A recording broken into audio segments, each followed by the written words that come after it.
అత్తమ్మ నాకెందుకో sweet mango పచ్చడి తినాలనిపిస్తుంది అని అడిగాను. మా అత్తమ్మ తమిళనాడు స్టైల్‌లో చేసి పెడతా అని చెప్పారు. మరి తమిళనాడు స్టైల్‌లో స్వీట్ పచ్చడి ఎలా ఉంటుందో చూసేద్దామా? ముందుగా మ్యాంగోస్‌ని వాష్ చేసుకొని, తోలు తీసినా పర్లేదు, తీయకపోయినా పర్లేదు ఇలా కట్ చేసుకోండి. ఆ తర్వాత ఒక బాండీలోకి ఆయిల్ వేసుకొని, ఆయిల్ వేడెక్కాక పోపులు, అలానే దంచిన వెల్లుల్లిని కూడా వేసుకోండి. వెల్లుల్లి బాగా ఫ్రై అయిన తర్వాత మనం కట్ చేసుకున్న మ్యాంగో ముక్కల్ని వేసుకోవాలి. ఈ మ్యాంగో ముక్కల్లోకి సరిపడా ఉప్పు, అలానే చాలా తక్కువగా కారం. ఎందుకంటే ఇది తీపి పచ్చడి కాబట్టి. ఇదంతా ప్రాసెస్ కూడా సిమ్‌లోనే చేయండి. ఆ తర్వాత ఇందులోకి వాటర్ వేసేసి ఈ ముక్కల్ని మెత్తగా ఉడకనివ్వాలనమాట.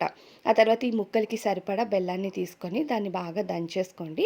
ఆ తర్వాత ముక్కలు ఉడికాక బెల్లాన్ని వేసుకొని బెల్లం మొత్తం కరిగి గుజ్జులాగా రావాలనమాట. గుర్తుపెట్టుకోండి, ఈ ప్రాసెస్ అంతా సిమ్‌లోనే చేయాలి. ఈ మ్యాంగోస్ అన్నీ బాగా ఉడికిపోయి గుజ్జులాగా తయారైతే మన మ్యాంగో పచ్చడి రెడీ. దీన్ని అన్నంలో తినొచ్చు. లేదంటే లప్ప లప్ప నార్మల్‌గానే లాగించొచ్చు.